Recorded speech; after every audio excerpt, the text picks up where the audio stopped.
everyone. I'm Jennifer Zabasajja with Bloomberg QuickTake in New York. Thanks so much for joining us. By now, you know that the world woke up early Friday morning to the news that President Trump and First Lady Melania Trump both tested positive for COVID-19. And still at this point, there's a lot of unknowns, which is why we wanted to try and parse through all of the information that we're getting on this evolving story. And we asked Bloomberg News White House reporter Jordan Fabian and Bloomberg Opinion columnist Jonathan Bernstein to be with us today for a few minutes. Hey guys, how's it going? Good, how are you? Good to be here. I know both of you have not gotten that much sleep, so I really appreciate your time today. Jordan, I wanted to start with you because you were actually at the White House today. Can you walk us through sort of what the mood has been like there and what's the latest information that you know?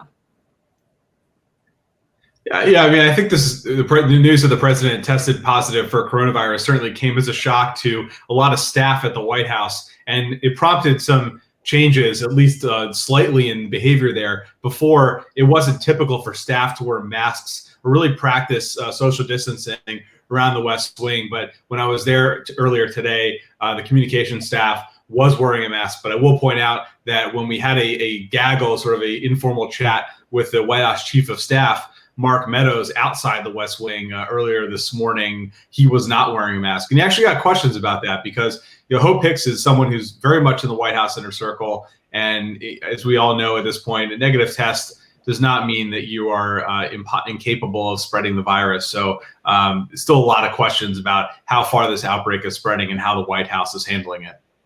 Yeah, and so what was the reaction from reporters there at the gaggle today with Mark Meadows? I mean, how are you guys feeling given everything that's been going on? I mean, anytime you're not at home and not social distancing, it's a risk, and that includes covering the White House, and especially today, now that we know there's a bunch of positive cases. So your reporters were pressing Mark Meadows, not only why aren't you wearing a mask while you're talking to us out here, but what additional steps is the White House taking to make sure that they can trace who has the virus and who they're spreading it to. And he said they're going through the contact tracing process. They're testing people who they think were exposed. But other than that, it doesn't sound like right now they've put additional screenings in place. We'll have to see if that holds, especially if the infection spread further. Yeah, and you and your colleague Jennifer Jacobs have been doing such great reporting on this story. You actually broke the news on Thursday. Can you just tell us a little bit about how you found out about this and what that was like Thursday evening? Yeah, I mean, big, as you said, major credit to Jennifer Jacobs, my colleague. She was just a force on this story. We were hearing from sources yesterday evening that there was a high-profile member of the White House staff who was testing positive. Through the reporting process, we were able to nail down that it was in fact Hope Hicks. I think we published that story somewhere around 7:30, 8 o'clock at night, and then the world found out that one of the president's inner circle aides had been positive for the virus. Wow. And Jonathan, I wanted to bring you into. At what point did you find out, and what was sort of your reaction given what we've heard from the president for the past few months? Yeah, I was halfway through my morning writing late at night the newsletter for the morning on the topic of, it's okay that 2.5 million people have already voted because what exactly harm can it do? And then I'm looking up at Twitter and there it is. So with all due respect to my colleagues who did great work on this, they shouldn't have to be breaking stories like this.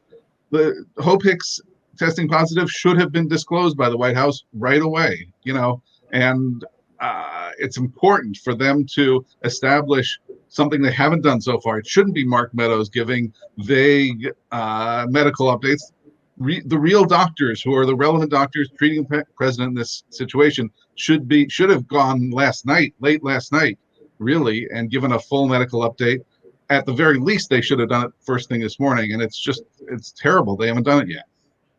Yeah, and you have a column actually out today that's called "Honesty from the White House is Critical Now." Can you just tell us what is the historical precedent for what the White House is supposed to disclose about the president's health to the public? Well, there's a long history of going both ways. You go back to sort of John F. Kennedy, where he had serious illnesses during his presidency that were never disclosed.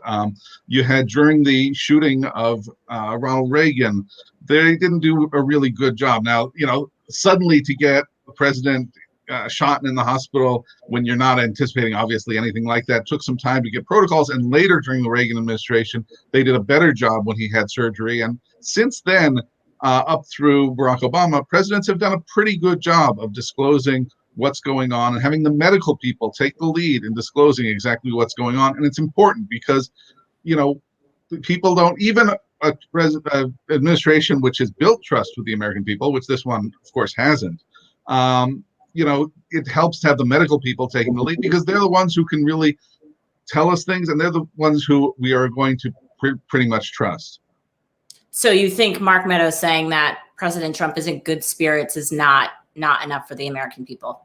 It's not nearly enough. And, this is exactly how you wind up with rumors starting. You wind up with people starting to believe, crazy conspiracy theories. There's no reason to believe those. But the truth is, there's also not a whole lot of reason to believe what Mark Meadows is telling us. He has all kinds of political motivations, and he has, this White House has a history of, in general and on medical procedures in particular, of not doing full disclosure. So, it's important to get this out right away. It's important to establish trust right away, and to do that with the medical people who citizens can actually trust on these things. Yeah, and I think a lot of people, especially looking at the timeline of events over the past few days, still have a lot of questions. Jordan, you've been with President Trump and on Air Force One. What have you sort of seen over the past few days?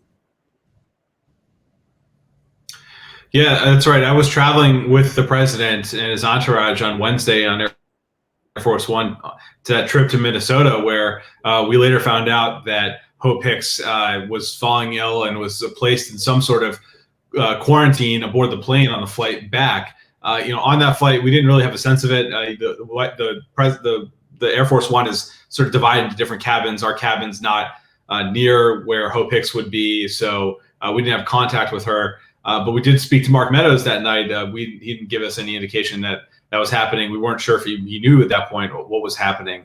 But certainly, overall, the general approach to the virus has been pretty cavalier on behalf of the White House. We were coming from a campaign rally in Duluth, Minnesota, where thousands of people were packed closely together in cold weather, no masks. As I said, no social distancing. The White House staff not really wearing masks at all during at least the public portions of that trip. So, it's hard to tell where the president got it, where Hope Hicks got it, but they certainly haven't been taking the necessary precautions. What are the health protocols in place? I mean, for being in the White House and on Capitol Hill for people like yourself? I can speak for the White House. Reporters get tested every day we go in using one of the rapid tests that gives you results in 15 minutes. Staff who are in close proximity to the president also get tested every day. The president gets tested frequently. Before this, not sure exactly if that was every single day, but frequently we're told. So they have the testing. Reporters at least wear masks when we're on the Air Force One or we're in the White House to try to protect ourselves and use hand sanitizer and those sort of things. But the same can't really be said for many of the staff and the president, of course, who rarely use masks. Yeah, and we also heard today that Senator Mike Lee also tested positive. And we saw that picture of him with Amy Coney Barrett. What do we know about sort of next steps in her nomination and her confirmation? Yeah, right now we're being told that the confirmation hearings that are set to begin October 12th are not going to be pushed back. But that could change if there are additional senators who end up contracting the virus. I mean, at a certain point, it's going to just be impossible to hold a hearing if you have, say, half the Judiciary Committee unable to show up or participate in some capacity. So this is a fast-moving situation. We'll have to see how it plays out over the next few days. Right now, that's on, but it could be off. Jonathan, how do you see this affecting the election? I mean, there was already so much being crammed into the next few weeks, but what are you paying attention to over the next few days? I don't like to guess how people react to stuff like this, how general public. So we're going to wait for the polls. We're going to see what kinds of early polling comes out. And of course, we're conflating about 6 different major stories in the polls that are coming out now. So we have the president not paying taxes story. We have the debate. We have subsequent to the debate, a day or two of everybody talking about the president refusing to condemn right-wing violence, and then finally doing it last night, and then 2 hours later having the virus. So and at the same time, we've gone over 7 million cases. We've gone over 200,000 Americans dead. So the virus by itself is a major story, and all the other there's a major election story going on about Republicans about the president falsely accusing the states of fraud and the Democrats of fraud. So there's a whole lot of things conflated. So we're not going to really know what the diagnosis is doing to public opinion unless there's some major spike one way or another. But I wouldn't want to guess, other than to say that, well, we've had a year of enormous stability in the polls. So it would, at this point, I think it's fair to say it would be surprising if there's a major spike one way or another. And do you think, we heard that former Vice President Biden and his wife, Jill Biden, tested negative for the virus. How do you anticipate this shaping the next debate? Do you think, we had issues, of course, with the first debate. Do you see it going virtual potentially? Do you see that being beneficial to either candidate? Well, we're very early in this, right? So we know that Joe Biden tested negative, but if he was only exposed 2 days ago, it's possible that he could still wind up having contracted it. We don't know very much at all about the president's situation. We don't know if he'll be up to it in 2 weeks. We don't know, if he will observe a 2-week quarantine period, even if he's doing really well. What I would say is that I don't understand why there was an audience during a pandemic in the auditorium. I don't see why we would want to do that going forward. In the second debate, it's supposed to be a town hall debate. There's no reason to have to do, even if you have the candidates in the room, there's no reason that the voters need to be in the room with that. And there's certainly no reason that the various political celebrities and all that have to be in the room. So I would hope at least they restrict that going forward. But whether we'll have any more debates, we're going to have to wait and see. And Jordan, have you been told anything about this? Do you plan on isolating yourself, or what have you been told? Yeah, right now I think we're trying to treat it as normal, try to get tested and just keep an eye on things. But as far as the president's travel goes, we just heard I think just before coming on air here that his events are postponed or canceled for the time being. The vice president, Mike Pence, will be going out on the road doing some campaigning for the president. I think that vice presidential debate that's scheduled for next week, I think it's October 7th, is still a go. But as far as the other debates go, again, we'll have to wait and see. We'll have to see how serious the president's case is and whether he's able to recover and then prove that he's recovered by the time those debates come around. And do we anticipate him making a public statement? We haven't really heard from him today at all.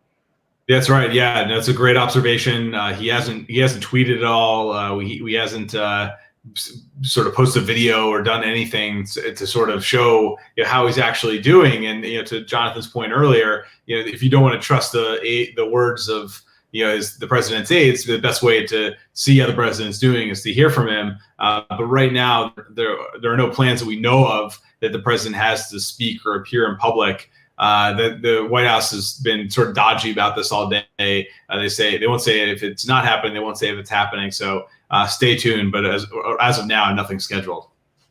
Wow. Okay. So, ever evolving situation. And I believe the two of you are going to be working all weekend and working your sources. So thank you so much for your time. And we're definitely going to check back in with you at some point on this story. Thanks, guys.